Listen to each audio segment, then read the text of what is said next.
Whoa. That's a lot.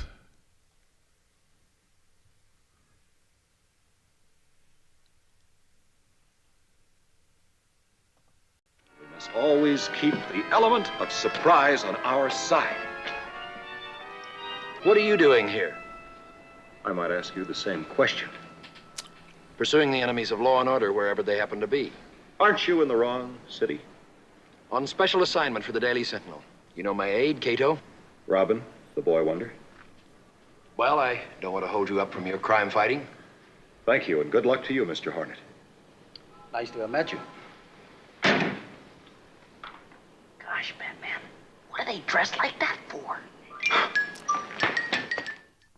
Best crossover ever. Let's go.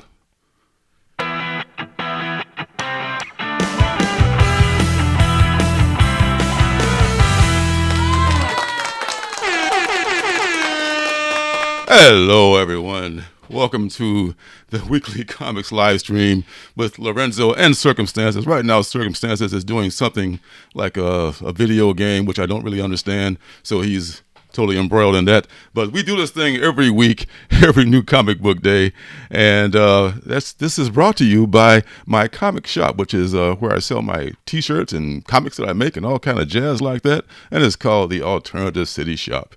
And here it is.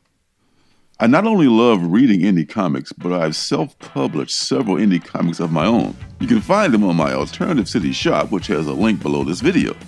There, you'll find, along with my comics, t-shirts, stickers, and mystery boxes, you'll find pins and magnets that I call CBOs, or comic book originals, which are buttons, magnets, and pocket mirrors that I make from superhero comic books. These are one-of-a-kind items made from images cut directly from comic books, not photocopies, so each one is unique. Yes, sir. Yes, sir. So, yeah, we're back. We're here. We may or may not have circumstances. I'm here. Happy New Comic Book Day, everybody. Right. There we go. All right. So, yeah, this is kind of a thing here. This is New Comic Book Day. Phil's here. Hey, Phil. A lot of folks are in the chat. Only criminal disguise themselves. We got Larry. We got Larry. Gosh. We got Damien. We got the lovely Miss Janet. Everybody and of here. Course, Phil always has to drop some knowledge. Yes, of course. And then there's Sleepy. Sleepy's here. The lovely Janet, as you said before. Yeah, this is fun. This is great. New Comic Book Day. Glad to be here. Man, I just want to mention real quick. Speaking of this whole stuff that I don't understand, like the internet gaming and all that stuff, I just hammered up on this channel of pranksters, and there's these people that do this entire, like, their whole thing is built upon just pranking people.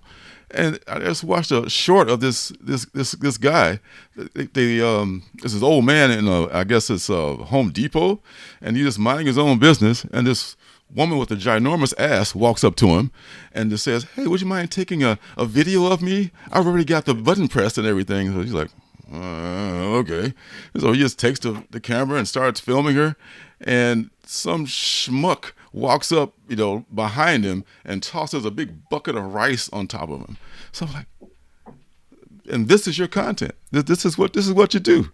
This is your brand. This is like, you're like, you're welcome. I did this. I fucked this innocent person up. Yes, he must have been drunk, or something. But yeah, I was like, okay. I mean, pranks is one thing. And then I thought about it, like, I just made this post on my Instagram, on my latest post of things that I'm not proud of. I don't know if some people got a chance to see it. I mean, I don't know if everyone who was here did it. Excellent. Yeah. But there's some stuff I did. I mean, but I thought about it, to my defense, I was 10 years old. This is a grown-ass man doing this stuff to unsuspecting people. It's like, just part of me, I guess, not realizing the world that I live in. It's like, oh, okay, That's how people roll, huh? Well, Great. it's a dangerous job. I just saw an article where one of these pranksters got shot and the dude No. got off. In The dude that America? killed him got off. I think Where it was every man, woman, and child has 10 guns. Somebody got shot for doing some dumb shit. I'm stunned. Yeah. Wow. Okay. Yes. I mean, it's a lot of things that are just innocent kid things are things that'll get you killed these days. Oh my goodness gracious. Oh, so anyway, I just had to mention that because I just thought it was just like, I know everybody else is probably like, yeah, whatever, man. I'm like, really? This is a thing? You know. What's up, Peter? Good to see you in the house too. And yes, speaking of that, my beloved is talking about this. Cartoon Confessions is going to be a thing. I got another one of those in a series of things that I'm not proud of that I'm going to be putting out pretty soon. And that one is going to be concerning going into the graveyard. And it'll be just in time for Halloween at some point. And after that, I'll be looking for people to go into the graveyard, man, the fucking Hardy Boys and Scooby Doo and shit. You know, I'm just like, hey, trespassing, trespassing. Well, I was going to say necrophilia and grave robbing, but just for the thrill of it all, But and after that, I would like people to send me their cartoon confessions, and I will turn those into comic strips that I will put on my Instagram. So you can be anonymous if you don't want to let the world know the scandalous things that you did before, or you can just be like me and just come clean. Sleepy, what's up with that? I don't know. So yeah, I mean, I'm gonna put that out probably in a couple of weeks, knowing my rate. I'm doing things a little bit faster now. Now I'm not doing the reviews per se, but there will be reviews in this episode. So once I get done with all this, I'll get to the reviews. But the Cartoon Confessions is going to be a thing. And there used to be a show called it was a subset of another show of a sports radio show in Chicago on the Score. It had a segment called "Am I a Bad Guy?" And people would call in with all kinds of, oh my God, near felonies. And if you have to wonder if you're a bad guy, you're probably not that bad a guy, because most of the really bad guys are don't even think that they're bad guys. But this is going to be kind of like that, I guess. So we'll say good night to the bad guy. We'll use that as one of the prompts for me to draw a comic strip. So just wanted to throw that out there. So yeah, there's that. We got Man Cave sneaking in, and we got Gabriel sneaking in. What's up, homies? Good to see you. Happy new comic book day. We got new things this week. We got a bit of a new format, I think. Well, you do have a new. Funny you should mention that, Circumstances. Yes, we will be doing reviews. At least I will be doing reviews, and you feel free to chime in if you've read the book, if you got any opinions about it. So I'm gonna do my little haul thing first, and then we're gonna go to the reviews and we're going to see how that goes. So, and if people are watching on the replay, I'm going to mark it after this is posted, so you don't have to what the hell is a review? I just want to see a 5-minute review.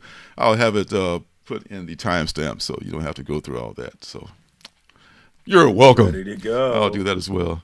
Yeah. So, without further ado, let's talk about what I picked up this week. Did you pick up your books, or you wait until Friday? No. I'm going Friday, baby, but I'm getting 2 weeks on Friday, so I'm excited. Woo-hoo. Nice. Well, I got my TFAW shipment. I know yours is $1 million. Mine was 2 books, and one of them was this one, which is the Spider-Man 31, I want to say, volume 60. No, 31. This is the first appearance of first cover appearance and first appearance of Jackpot. So it's kind of shitting around with her. They don't know what they want to make of her. Her powers are kind of ambiguous. They're kind of like lights that go in, in a row. So it could be a big nothing. But it's a pretty cool cover. And I got it for a discount. So yeah. Spider-Man is there's some books I dropped where I was like, yeah, should I have dropped it? But Spider-Man is not one of those books. Yeah. I dropped that book and I am not regretting it. Oh, we'll be talking more about ASM later in the show too. So yes. I just kind of hate by it sometimes, I guess. I was like, I used to love this book. I like that cover, so I'll get it. It's 35% off or I whatever. came in hot. It was a book I always wanted as a kid, and I never could get it. So when I came back and as an adult, I was like, I want Spider-Man. But as I read Nick Spencer's Spider-Man, I was like, I don't think I want Spider-Man anymore. Yeah, well, too much of a good thing and too much of a bad thing is really a bad thing. So yeah, there you go. Only Marvel I got, not counting that one, which I don't really count. Well, I got 2 Marvels. This is one, the third in the series of Strange Academy one-shots of the kids in New York City. One of their kids just killed another one, but hey, let's go to New York City and meet Spider-Man and Moon Knight. So hey, what are you gonna do? I wonder how that Strange Academy #1 is doing. It seems like a good time to go check out the price on that book. I bet it's slumping. It's probably slumped from the original price, maybe, but it's still not cheap. I mean, if it were super cheap, I'd buy that all day. I mean, that hasn't been a property yet. I think that spec book has a lot of life. Like, it's going to be on a screen. It's going to be many years from now, but it will be on a screen. Yeah, whenever it does, you'll be ready. I mean, I would buy that all day. I got one graded copy signed by Scotty. If they go down, to a certain price, I'll get more of them. Because I know that's a good book. That's one thing. I don't really have extra money lately, but when I do have extra money, I used to go out and go to comic shops and just dig in bins, which was just a fun thing to do. But I haven't been doing that as much. What I've been doing is going back 6 months ago, 12 months ago, looking at books that I really wanted back then and looking them up now to see what kind of deals you can get. Because, man, they're always way cheaper, man, deals to be made. So that's been my kind of my thing. Like, all right, what was that book I really wanted a year ago? What's going on with that book? Let's check it out. And it's a good way to shop, I'd say. That's the best way to do it. I mean, don't go by what they put out as the hottest book right now to look for, unless you're going to sell it. It's too late. If you don't already have it by the time it's on the Hot 10, it's too late. Sleepy, can you say hello to Hook CJ doesn't want to get banned again. Oh my God. This guy. This fucking guy. Say good night to the bad guy. And give him a drink. There you go. CJ. Here's to you, CJ. All right, so Doc Strange. I'm still liking this. I haven't read it since issue number 5, but I'm going to stack it. And the bet is, like, what's going to happen first? Am I going to drop it before issue 12, or are they going to cancel it before issue 12? It's pretty much even money. All right, so there's Batman. The Adventures Continue, number 8. I love the Batman universe of the animated series and all that, but this is the 3rd series of this. I think I like it better animated. The stories are good. I got to make some cuts, and this is the last one I'm getting of this, and thank God it's the last one of this series. Not a bad book. Oh, we got Trev. We got Trev sneaking in here. What's up, Trev? Thank you for fucking and chilling last night. And we got Mojo88. In that order. What's up, Mojo? Yes, what's happening to both of you gents? Welcome and welcome and welcome.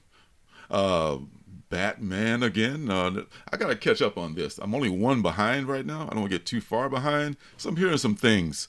That I might not like, and I want to make sure that it's not going in a bad direction with this whole like rift between the Bat family and all that stuff.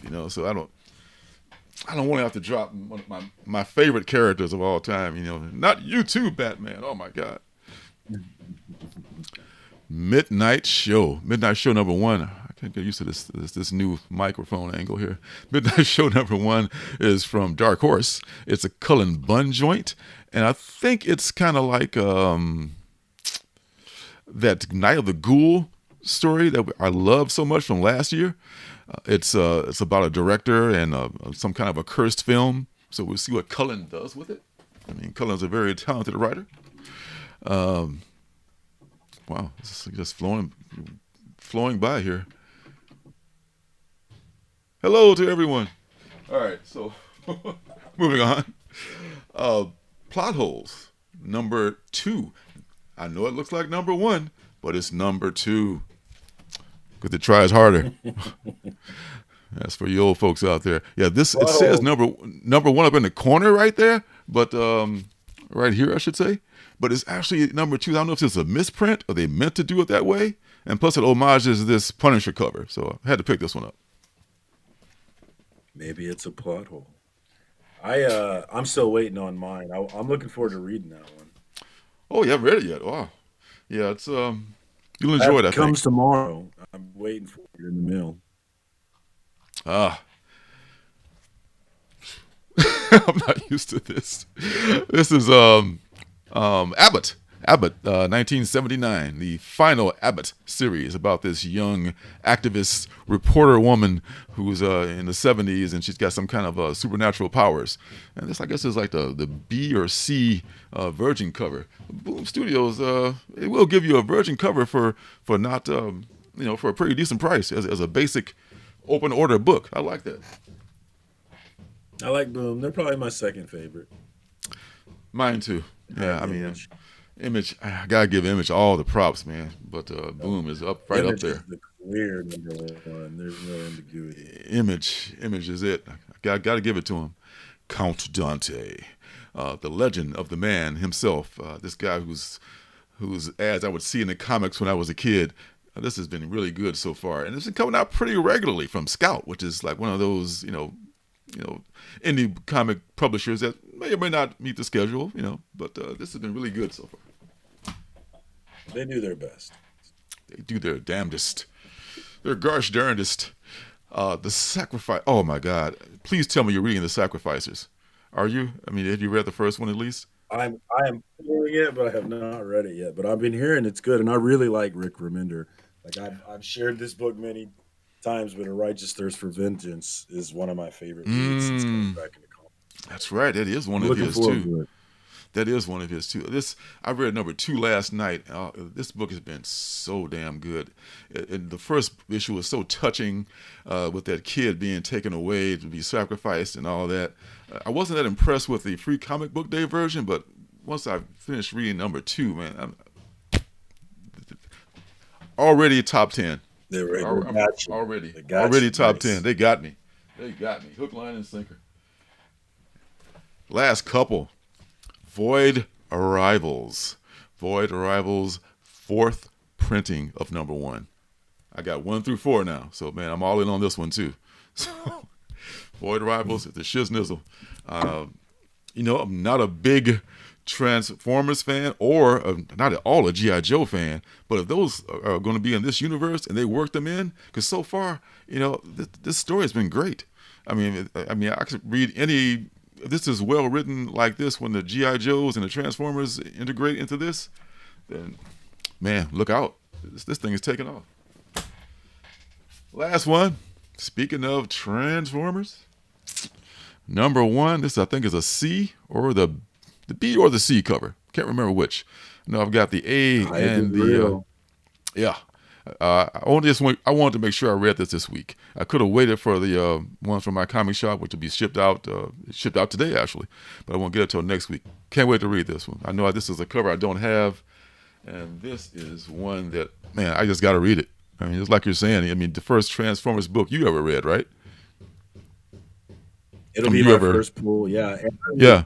I really like I said before, but the A cover is a nice cover it's a really nice DWJ cover, and then the Scotty Young cover is just a regular run-of-the-mill Scotty Young cover. It looks like him, what you would expect, but for some reason that thing is slapping for me. I haven't been able to find it. I haven't. GoBots, man! Shout out to the GoBots.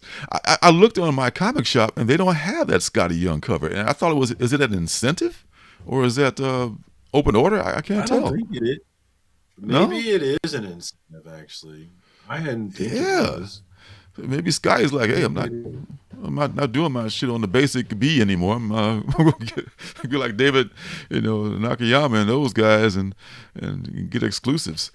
It is an exclusive. That's why it's $25. Ain't that a horse's nuts? I did not understand that. Yeah. I don't know. Yeah, if I I'm was looking 25. for it. It's like, I On like his it. I don't know website? if I'm 25. Yeah, it's on his I don't, site. yeah, that's definitely I would a like. wait and see. Oh, it's But sold. It's sold out anyway. Never mind. we ain't gonna wait and see for those folks. Damn. Yeah, Okay. that's it. Yeah. I guess everybody else really liked it too. I wasn't the only one. All right. All right, y'all. So this is the part where we do reviews. All right, so let's kick it.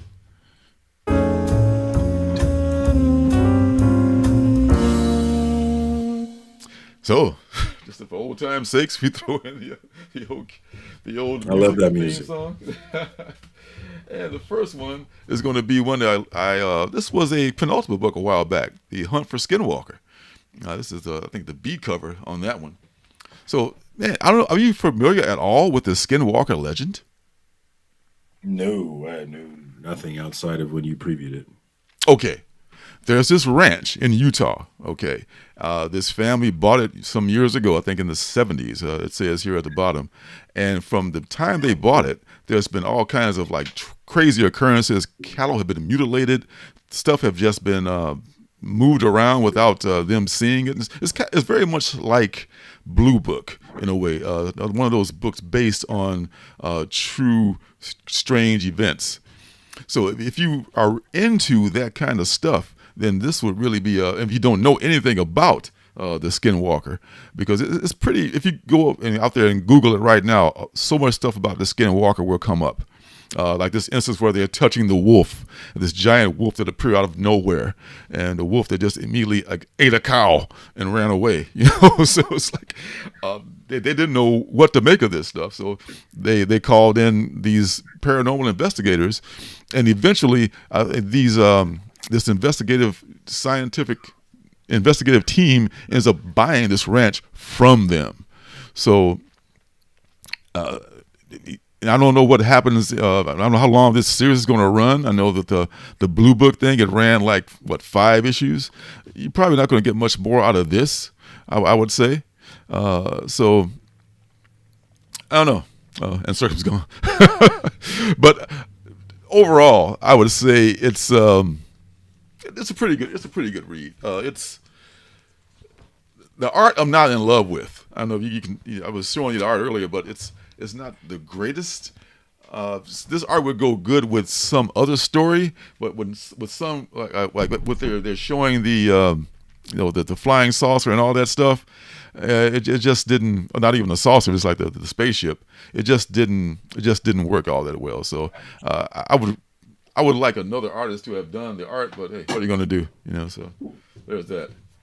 All right, next is Hexagon Bridge. This is something that really snuck up on me. I was not really looking for much when I bought this, but I really love because this is by a guy who does everything. Richard Blake. He's a writer and artist, and it's a story. That's your kind of guy. It's right up my alley. And this is how many years in the future? It's like 40. The year 4040. And there's been this dimension discovered where all kind of crazy stuff is happening. It's like this frozen tundra here, and they called it the bridge. So they've sent people like the cartographers into the bridge, quote unquote, to just map it out. But these people disappeared. 2 of those people were married, and one of them had a child, and one of the child is back home. Like, she's psychic, I believe, and she's like doing this little like reading. Like right here, you can see she's like she can tell that her parents are in trouble, and she's telling them that they're trapped in this place, and this weird dude is like giving her mommy coffee. So it's kind of like, okay, it's good news, bad news kind of a thing. But yeah, this really flows well for me. I mean, I like a lot of books that aren't super wordy. I mean, I know some folks like really wordy writers, but I'm not really one of them. And this guy just knows how to make it all blend together, and it really makes me want to try issue number 2. So it definitely has earned an issue number 2 for me for Hexagon Bridge. And this reality bending that they're using is so much like the movie Inception, and I love that movie so much. So I need to watch that movie again. yeah, I mean it's really trippy. It's like the dream within a dream within a dream. That's crazy. All right, next one. Rumpus Room. Looking. The book looks interesting. Yeah, I like the name too. Yes. I mean, there's lots of copies out there. Pick one up, folks. I was really surprised at how good it was. It's really well illustrated and written. We got a couple more sneaking in. We got 80s guy. What up, homie? And we got K-pop. What's up, K-pop? Good to see you in here. Hey, what's up, y'all? 80s guy, K-pop. Glad to see you. Glad to see you all. Thank you for stopping by. And the next one is Rumpus Room, and this one is this one is from AWA, and it's about this rich dude who kind of looks like equal parts Elon Musk and Jeffrey Epstein. If that's a cringe-worthy combination you ever want to run into in your life, and this guy has this horrible skin condition, and to cure this skin condition, he must extract God knows what from humans. And he ends up capturing people and drugging them as he did this young woman right here. And she's being drugged off by a couple of furries. She's being taken to the rumpus room. And there's not a lot of rumpus going on there. It's a place of horror, actually. But it turns out that this young woman is a cop. And no one has ever gotten through the rumpus room before with a gun and a badge. How much good the badge will do her, but the gun might help them, to some degree. And the way this is written by who is this? This is Mark Russell.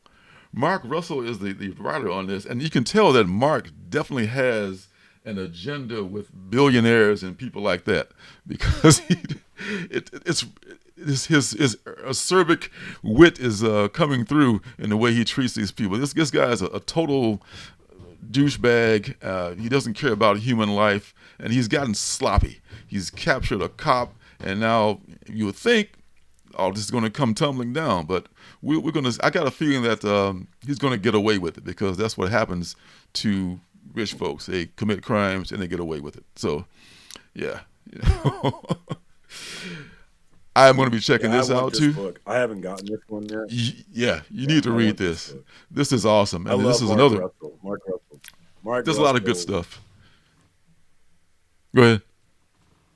He wrote Not All Robots, which is one of my favorite books. And I think Not All Robots presents certain things that we're going to all be presented with here in the coming future. So highly recommend that book. And I am absolutely snagging this one. I might splurge and buy like multiple copies because I just like him so much.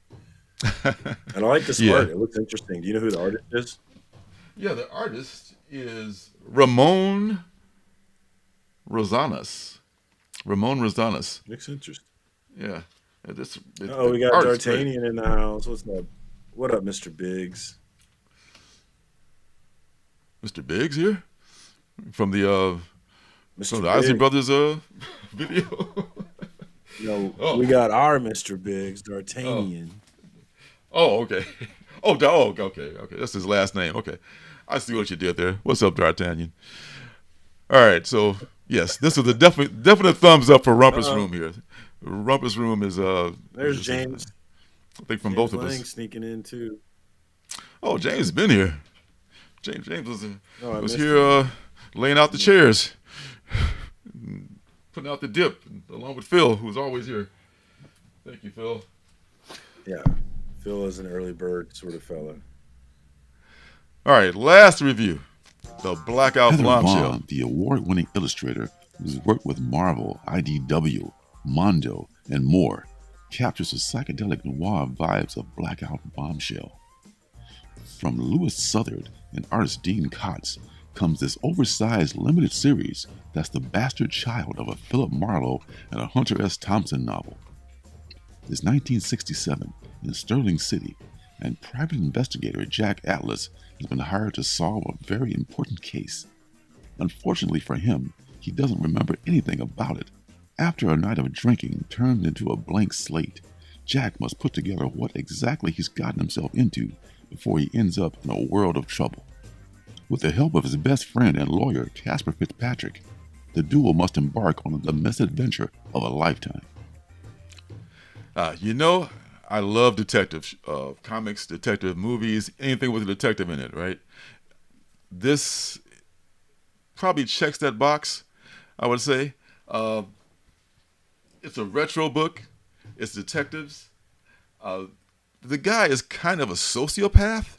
He's kind of a douche because his friend is like blown away right in front of him, like, let's go get pancakes. Like, okay.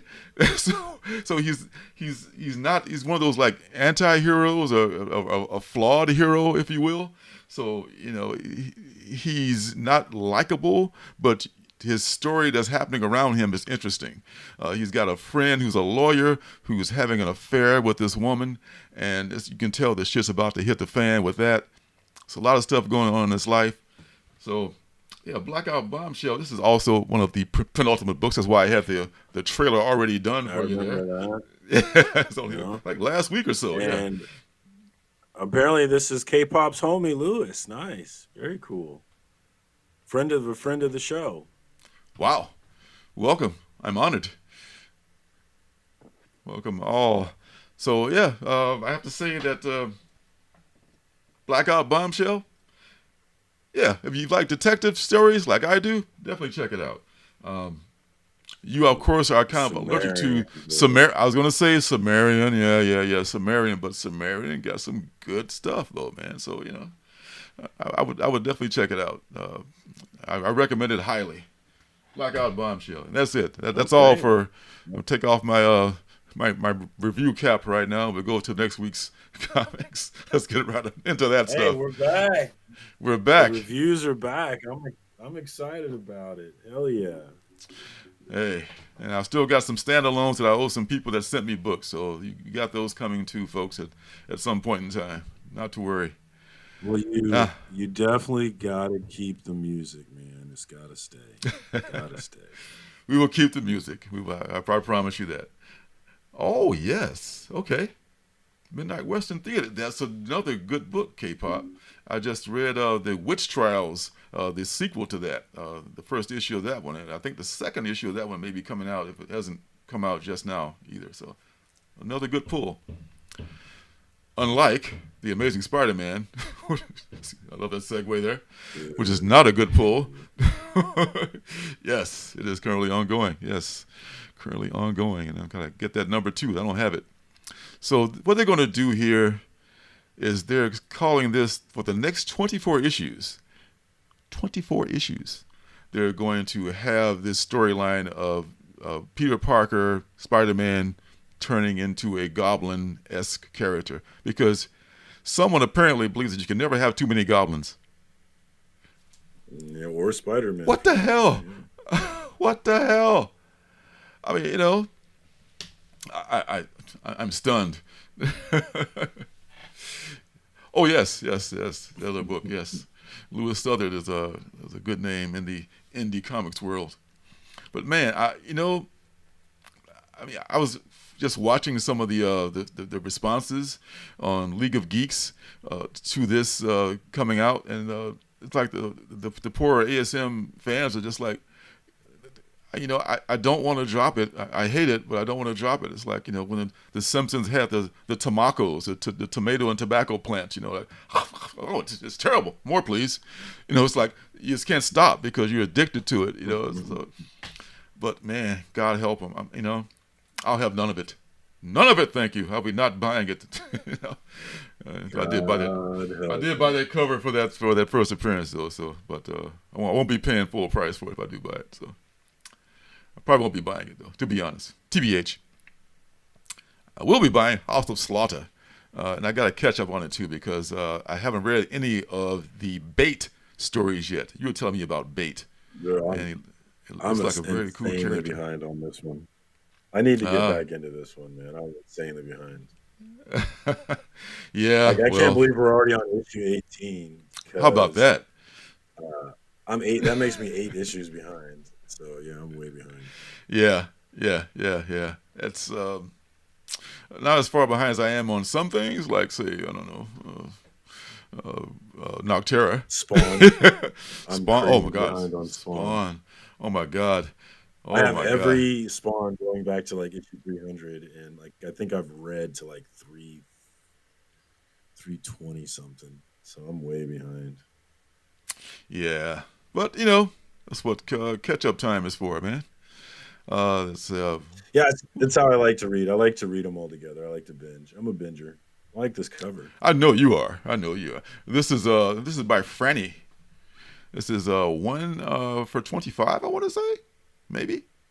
It's definitely by Franny though. I'm not sure if it's the one for 25. Because this is probably one for 50. Yeah, this is one for 50, and that's the one for 25. So, you know, interesting. They always make the more colorful ones the lower incentive covers. Okay. Hershey. Exactly. The Superior Spider-Man returns. This is a one-shot, heralding the return of said Superior Spider-Man. Did you read the Superior Spider-Man?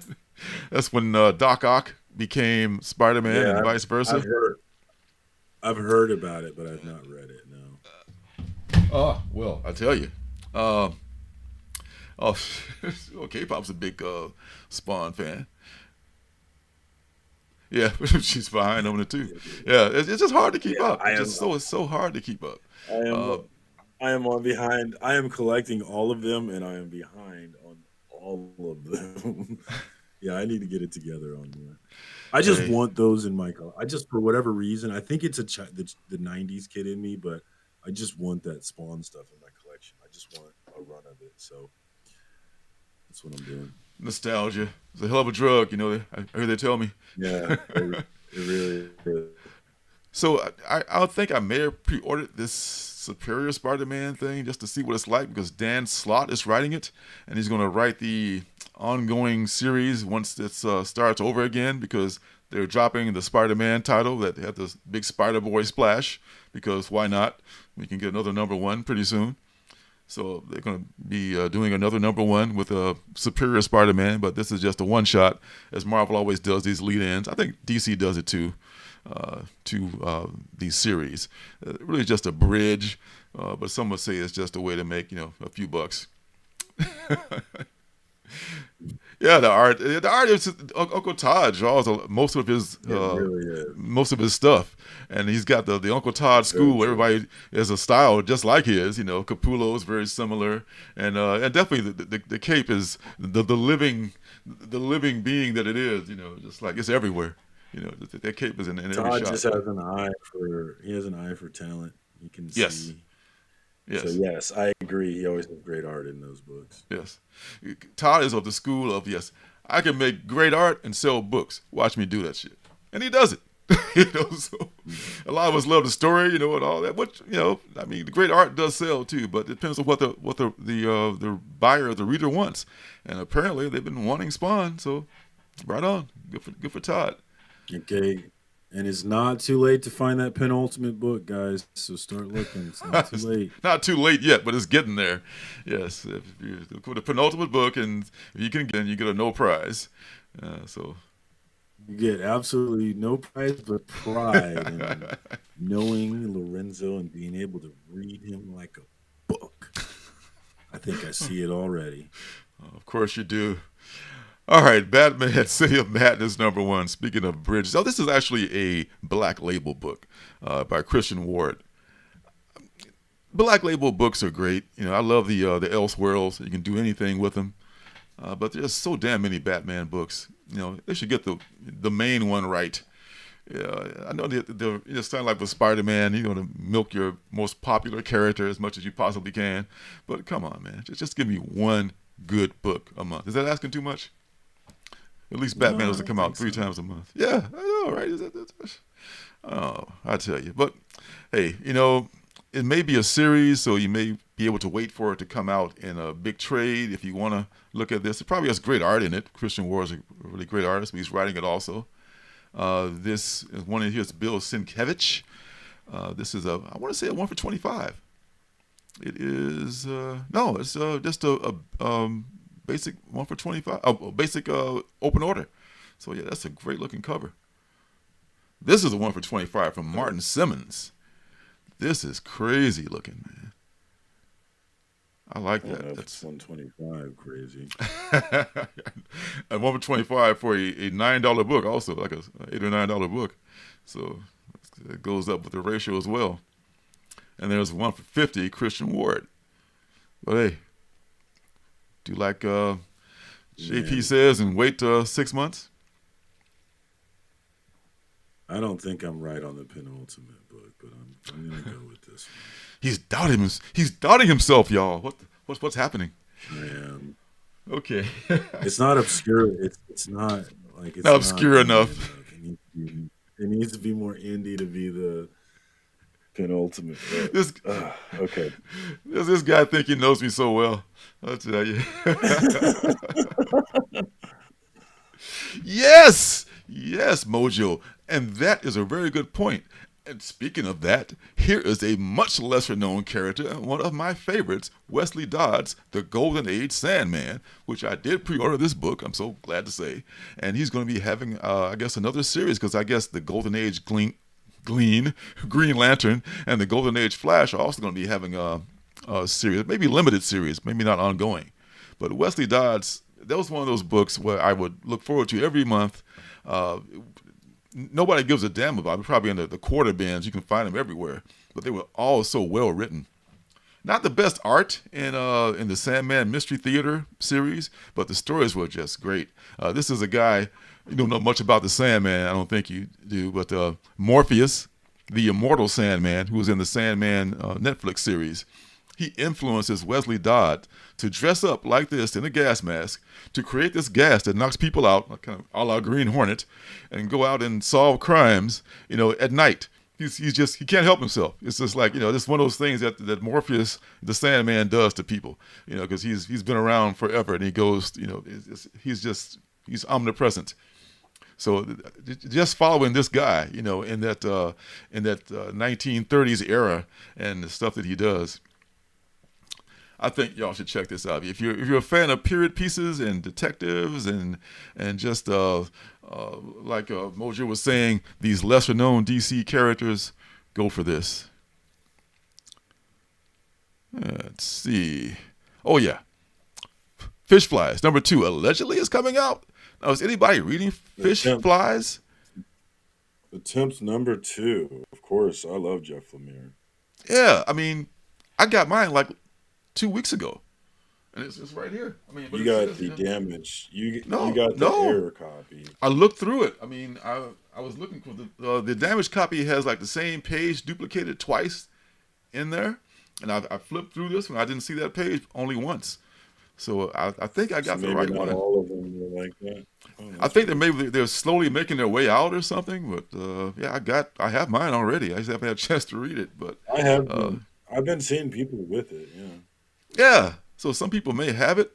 I don't think the mistake cover is worth. I'm not cover, but the mistake book is worth anything. Yeah, paid print. Yes. But the problem with the mistake book is that you won't be able to fully read the story because it actually takes up a page that should be in there and it's duplicated. Yeah, so it's you'll miss out by getting the misprint. So don't get the misprint. The misprint is worthless. It means nothing. I don't think I have it either. At least I hope not. There's a lot of people who think, oh, there's new, it's special, I need it. It's like, no. That part of comic book collecting is done. It's pretty much done. I mean, because usually, it's not that big a deal. Now, 2 covers or something, that's more of a cool kind of a mistake. That's a little bit different. But if you get 2 covers, you may have something. The Call, #3. I read #1. I think I picked up #2, but have not read it yet. Did you pull this one? I am pulling it. I have not read it yet, though. Oh, okay. Yeah, this is about some kids and some crazy stuff that happens on the beach when they're going away to college, and they go through this portal and all this. I don't want to spoil too much of it, but I think I may have number 2. If I don't, gotta pick it up. Man, No One. You know how much I loved No One when it first came out? I was like the shiz nizzle. I mean, it was like hot for a while. It was like going for like $20 an issue for number 1. I've fallen behind on No One. I haven't read it since I think 2 issues ago, and this is one of my favorite books. So even my favorite books, I'm behind on. You know, not just the DC and Marvel, which you know I love so much. I think you're talking about that that Fish Flies K-pop. I think that's what she's talking about. Yeah, yeah, she is. Yeah, Lee loves Jeff Lemire. I think he's his favorite. Oh, Jeff Lemire. Nobody writes like tug at your heart kid stuff, and like Jeff Lemire. I mean, he's so excellent at that. And this is he actually got to interview Jeff Lemire. He had a great interview with him on his channel. It was pretty cool. Oh, very cool. Yeah, so I'm going to catch up on No One at some point. And there's a podcast. I've been falling behind with the podcast. I love me some podcasts, too. And we'll be talking more about podcasts later in the show. Stick around. Foreshadowing. Don't you know? Oh, the Call. Thank you. The Call. Yes. That first issue was good. I can attest to that. Another mini review. First issue, good. You're welcome. All right, so we just got reviews coming out of our ears here, folks. All right, so moving on from No One to Swan Songs, number 4. This is another of W. Maxwell Prince books. I always think about Skip whenever I see one of his books, or you know, and he would been pulling one of these. But this is the guy can do no wrong. You know, as far as I'm concerned, and he's teaming up with Caitlin Yarsky, who's done some really good stuff, like this really obscure book called Bliss that I liked a few years ago. That I thought was a really touching story. So Caitlin Yarsky is a great artist, and the way he teams up with a different artist, I think that's just like, you know, you've arrived when you're just like, yeah, I want to work with you, I want to work with you, and you. You know? Mm-hmm. Right on, Maxwell. Yeah, and this is the cover B. This is the open order cover B. I hope I ordered this one. I don't know if I did. Maybe I'll try to find it.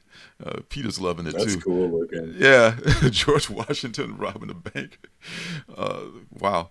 Yeah, the crazy covers that come out. There's like an Ice Cream Man cover coming out for number 38, I want to say, that I just love so much. I bought 3 copies of it, so I want to look for this one too. This is another sleeper. The Hunger and the Dusk. Yeah, I thought this one was getting canceled. You know, I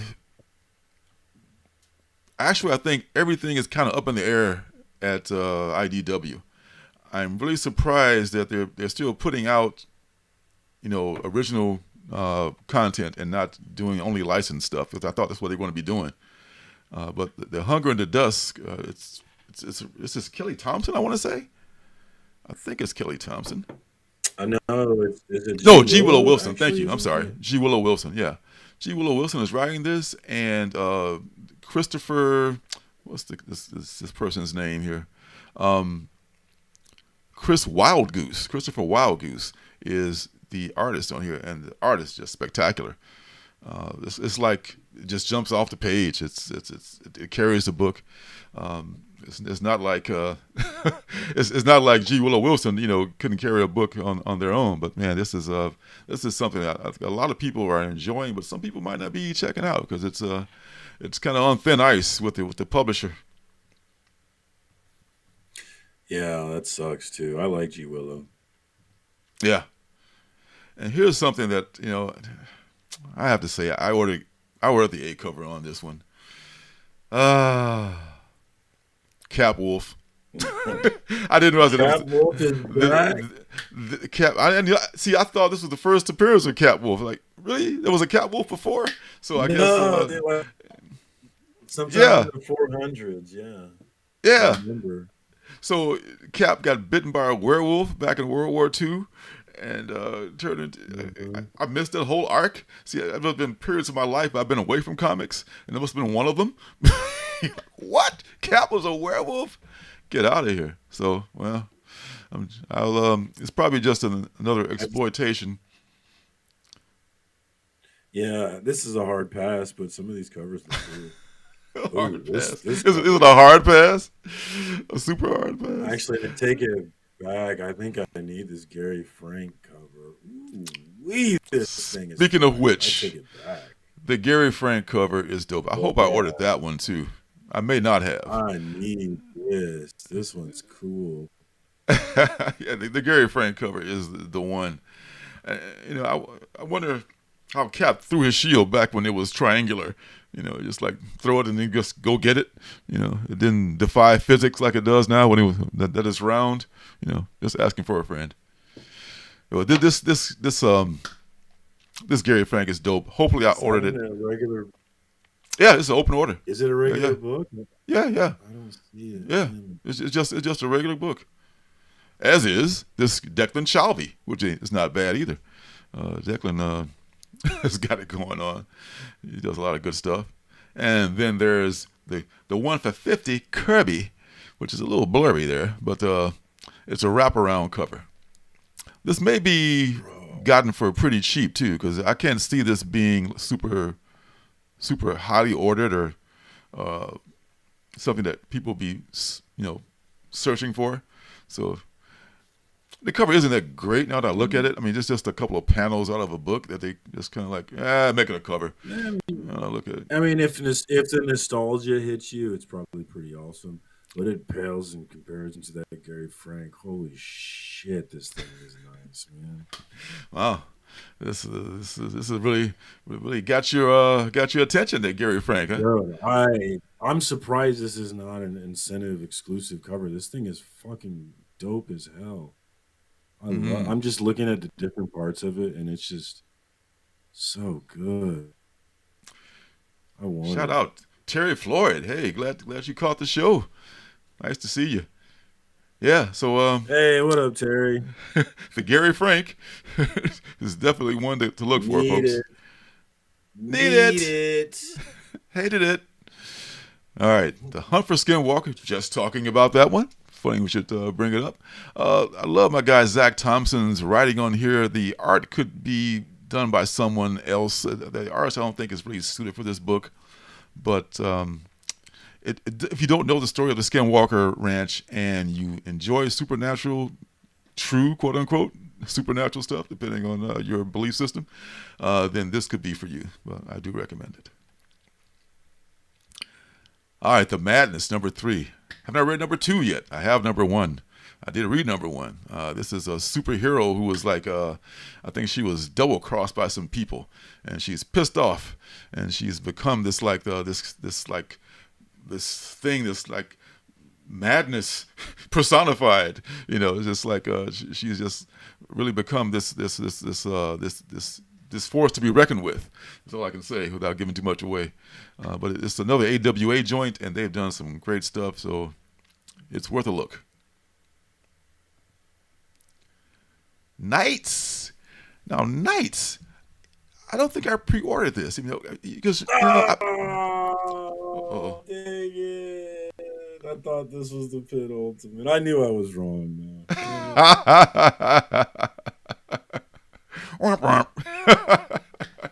Sorry. Blame yourself. That's okay. Maybe next time.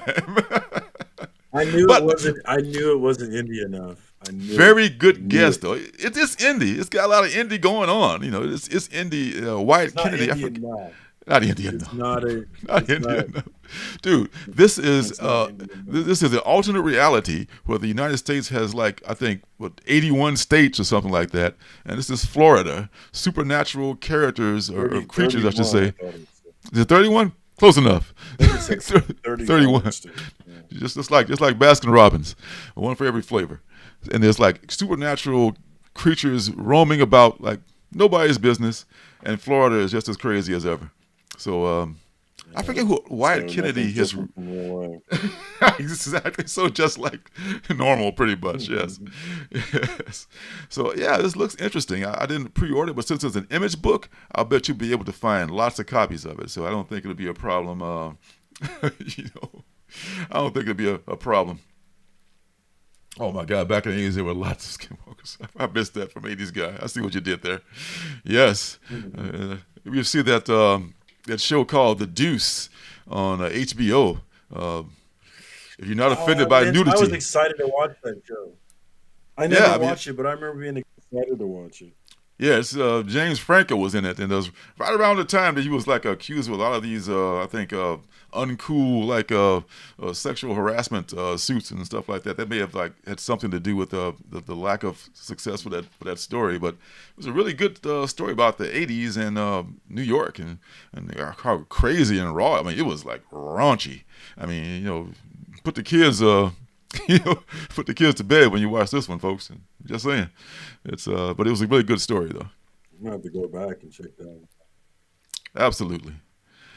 The Haunted Girl by Ethan Sachs and Naomi Sachs. It's a couples team here, and this is just pretty much what it sounds like. It's a haunted girl. I mean, she, you know, like she's not sure if she's losing her mind or if she's being haunted by these entities, and there you go. That's all I got. Yes, Peter, I'm going to check out Nights. I'm going to get it from my LCS, like a good comic consumer. Not going to get that 35% off from some other place.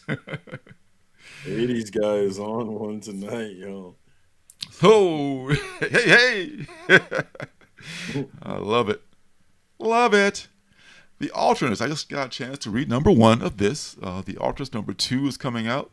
And this is more, you got 3 people writing this. You got Tim Seeley, Jordan Blum, and Patton Oswalt, not necessarily in that order, writing this book. So, man, it cannot fail. If it does fail, there are lots of fingers to be pointed. Yes. There was a cover for this book I remember looking at. It looked for number 2 or number 1? Oh, no, it was number 1. Okay, yeah. Yeah, you showed it. That's right. Mm-hmm. Yeah, so this is, once again, the alternate reality. These D-list heroes and villains. I guess there was some sort of it's I think Willie, shout out Willie, wherever you've listening, brother. I think you mentioned that this borrows a lot from, yes, this borrows a lot from our favorite, one of my favorite comics, Black Hammer. And they kind of have this alternate reality. Alternate realities are really good for places people go and weird shit to happen, and you can go there and come back. You know, it's always good to have like a negative zone or a phantom zone or an alternate reality. You know, they come in so handy. But these D-list heroes, some of them are like living different lives in that other dimension. And this one girl, the main hero in the story, she was like a goddess. And she's really like going through some things now that she's back in this humdrum world. And it's got all the stuff you would think with all those writers that you see mentioned there. The wit and it's well drawn too, I think. The covers are really great. The interiors are pretty good. But yeah, and that was also a penultimate book 1 week. There was like a bunch of books that were up for that penultimate title. All right. Coming down the home stretch here, folks. All your guesses in. Here we go. Midlife, or have you seen this book already? Midlife? I don't think so. How to Be a Hero at 50? No. This is maybe you saw it in a preview or something. So basically, this dude. I saw it at FOC. That's what I thought. And you probably ordered it too. This dude was a firefighter. Trouble is, he's afraid of fire. You know, so that doesn't bode well for him. You know, and he's just like this unremarkable guy having this unremarkable life. And then one day he discovers that he is fireproof, and of course his life changes. And this looks like this might be something that has a lot of possibilities. What's the guy? Greg Buccoletto? That's his name, or am I mixing his name up? His first name is Greg. Or something like that. Buccoletto, yeah. I don't know if his first name was Greg or not, but Buccoletto. Isn't everybody afraid of fire? I'm pretty sure. Well, if you're a firefighter, you can't let on. Everybody looks up to you, the big, strong firefighter, you're going to save me. Like, I'm scared as hell. Like, yes, here I come. So that's why everybody loves firefighters, and not everybody doesn't love the police. So because the firefighters save people. But his life is changed, and then there's a Flash homage, 1 for 10, by Simeone, whose first name escapes me. But what are you going to do? All right, Flash. Exactly, you remember that. All right, Destiny Gate. Destiny Gate is another one of these period pieces set in the 30s, which is a great time to set a story, if you ask me. So much stuff happens back then. Yes, indeed. And then everyone can relate to that era. This one is about this guy who, I forget the premise exactly, but something to do with this portal that gives an absolute destiny, or either a non-absolute destiny if you pass through it, and all the stuff that he deals with going through all that stuff. Did I say stuff a lot of times in that sentence? I didn't mean to. All right. If you haven't guessed the penultimate book, now, folks, too late, because it is up on us. So it is that time. Gird your loins, hold your ears, and here comes the penultimate book.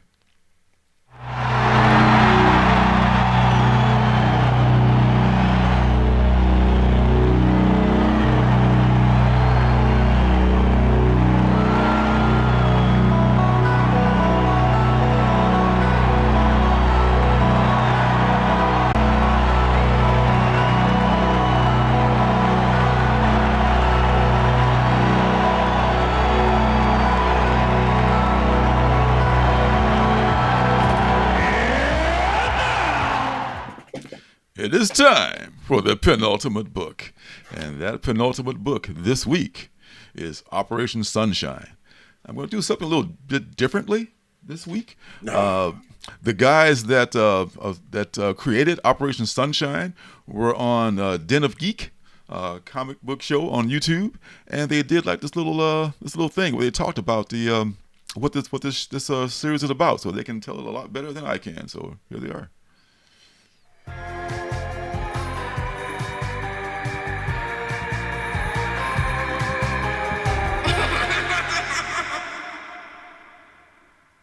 Hi, everybody. I'm Alec Bojalad, and I'm sitting here with Henry Zabrowski and Marcus Parks to talk about their new comic, Operation Sunshine. We always make sure that we don't give our fans anything horrible. No. That we don't just pump out merch or pump out anything. We don't believe in the idea of putting our energy towards, because we're here with the last comic book on the left, which is our anthology series that we do with Z2 Comics.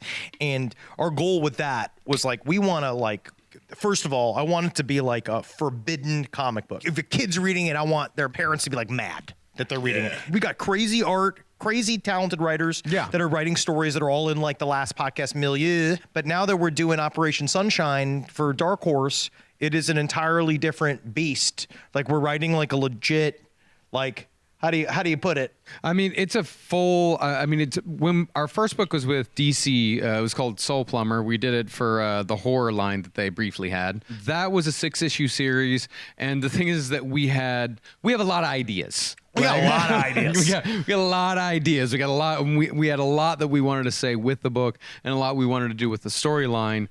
We had to cut so many ideas, and the book was still crammed so hard with all this dialogue, all these ideas. But with Operation Sunshine, this is an 8-issue series, so we're able to spread out a lot more and to tell a story that it has more heart to it. It has more drama, because Soul Plumber was just straight up gonzo monster, but this one has actual character development. Yeah, I'm proud. Yeah. I think there are people you're going to read about, they're all vampires in the novel, but you're going to feel for them. I hope. Yeah. It's also, this one's like an experiment in, I want to make a character that you'll like fall in love with and be like real sad with what happens to him. But it's also very dark and funny, and there's a lot of vampire lore. And it's about basically, it's a vampire mafia. You're dealing with like warring families, and it's basically about how conspiracies on the whole are very small, and small people can then change the world. The main characters that we have, it's vampirism from the perspective of it not being, there are certain vampires that don't get superpowers. Yeah, if humans are turned by a vampire, what we call OVs, they get basically all the downsides of being a vampire, where they're addicted to blood and they're allergic to sunlight, but they get none of the powers. They just like saddled with this garbage. And it's about this group of that crew, which OVs derogatorily called bugs. They go and they are going to steal an object that is going to turn them all back to human. How about that? So there are some elements. That sounds pretty damn interesting, actually. I get the feel these guys I wasn't got ideas. interested, but then I became interested. Yeah, they're pretty infectious. I like. They have a podcast also. Last podcast on the left. I sub to their podcast. I sub to Den of Geek. Shout out to Den of Geek. I borrowed their audio here and their video, and I sub to Den of Geek. So yeah, it was good. It was a good little synopsis of what the story is about. I got a little bit of a hint of bloodstained teeth there too. How about you? Just as far as the that's what I was thinking. The hierarchy and the vampirism. Yeah, but we'll see what they do with it though. But I did kind of like Soul Plumber, but like he said, it was kind of all over the place. It was kind of like a gonzo thing, but it was amusing. So I remember reading that book when it came out. Yeah, me and Peter, we're already in. Yeah, sold. We're picking this up already. So there you go. We got a few other covers here too. I don't think I've ever heard the concept of vampirism without the power of vampirism. That's what really sold me. I was like, that's an interesting thought, isn't it? Yes. You just a blood sucking daylight running from grunt. That's all you are. Nothing but a pencil neck geek. That would suck balls. Would that suck? And the term bug is so appropriate, because all you are is like, yeah, you're running and hiding from daylight and trying to bite people and shit. I mean, you gave me the opportunity to be a vampire, I would sign up for it. But for the power, man, it would suck to get the negatives without the power, man. I know. I mean, immortality without the super strength, and I mean, without the immortality and the super strength, what's the point of being a vampire? You just have a bad habit. You can't come out. You can't get your errands done in the daytime. Like, I can never go to Costco. They're always closed. But yeah. So I would be totally in for this, just based on that. Yeah. And then there's a David Asia I'm putting it in. cover. And it's like Vampire Mafia. That's a very cool term too. This is Malachi Ward, not the not Christian Ward. I think it's Malachi Ward is the person who does this as well. So that's the B cover, and then there's Kelly Jones. Kelly Jones, who does a lot of Batman covers. So yeah, this is a cool cover. I like it. It is. I do like it. I do like it. So Operation Sunshine, folks, this week's penultimate book. There you have it. And our final book of the night. Sold me on that one. Woohoo! My commission is going to go through the roof. All right. This was kind of a slow week. I mean, this Operation Daylight or Sunshine, whatever the fuck it's called, was kind of clearly the best choice. So sometimes like, yeah, what's this? And no, this is kind of the best one this week. So I was looking for like a last book, and Project Reese is probably one of the best out there. This is the story of the adventurers who were trying to open this vault in this Nazi-held castle back in World War II. And we left off in issue number 1 where they were just about to open it up, and all hell was about to break loose. So it's another thing from Mad K, which comes up with some really dope stuff. So Project Reese, if you can jump on now or later, is well worth your while, I think. There it is. Another Bam, week. there it is. Another week in the books. Another Bears loss. another Chiefs win. Hey, Chiefs had their hands full with who was that there? They were playing. Was that the Jets? Man, I will tell you, I am devastated because I was going to turn $10 into $130 if Patrick Mahomes would just run into the fucking end zone at the end of the game instead of doing his little slide. Oh, there's so many Chiefs fans that just got screwed by that slide. All he had to do was walk in the end zone, and he slid at the 3-yard line. He knew you were betting on him. Dude. That's why he did it. Fuck circumstances. $10 to $130. I had a parlay going all day, and every leg hit, and that was the last leg at the very end of the game. Gambling is stupid, guys. Let's go Taylor Swift, indeed, man. Taylor Swift and Travis Kelce, America's sweethearts. I got nothing against them. People have been talking about it, and I'm a little concerned about it. It's like, this is all fun and games now, but what are we going to do when they break up in week 12? Or what are we going to do when they break up in the playoffs? When Taylor writes a song about my athlete ex that I used to know, you know who she's talking about. Exactly. Taylor will go through some brothers. 786. Holy shnikes. Okay, at least it wasn't that bad. What are you looking at? Taylor Swift's exes? The 80s guy said that he was in the same boat with Mahomes not scoring, and it cost him 786. Oh my God! Which is a lot more than it cost me. Ooh, that's got a smart. Oh my God! Oh well, better luck this week, boys. I'm gonna. Actually, the Bears play tomorrow night. God help them. They play on Thursday Night Football against the Commanders. Can they cover the spread? I say they cover the spread. I think the spread is 2 touchdowns probably now. Yeah, man, Lions, what the hell? I think it was 5.5, wasn't it? Is it 5.5? They'll cover that. They'll cover it. Hold on, yeah. It's up to 6 now. They'll cover it. Fields will probably throw for 250 yards, maybe run for a touchdown, and they'll lose by let's say 7 points. So I think what happened. Yeah, I think they will. You heard it here first. Well, 7 is not covering. It's a 5-point spread, right? Covering. Oh, well, the spread is what?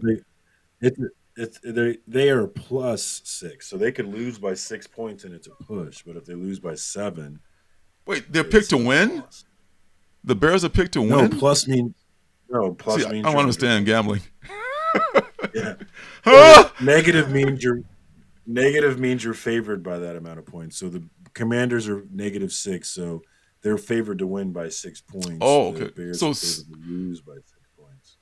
So 7 wouldn't cover it. What would cover it? I mean, how much you gotta have to cover it? I mean, they gotta lose by 5. Depends on which side you're on. If you're the Commanders, winning by 7 covers. If you're the Bears, losing by 7, it does not cover. Well then, I'm more confused than ever. That's why I don't bet. But anyway, thanks for stopping by, everybody. Welcome to our Gamblers Anonymous meeting here. We also hold after the show every week. Everybody that stopped by, K-pop, thanks for stopping by, and 80s guy James. Good to see all y'all. Peter, man, gosh. Mojo, Phil's Treehouse. Phil, you're the best. You are the man. So, hey, we see you folks. Resident sneaking here. I didn't see That's right, Resident 76. Yes. Resident. Man Cave, Gabriel, Mr. Biggs. Mr. Comic D'Artagnan Journey Biggs. is in here. Don't get that shit twisted. Yes, sir. Rebob. CJ the DJ. All right. Hey, next Wednesday, folks. Hope to see you then. Until then, have a great weekend. Enjoy your comic books.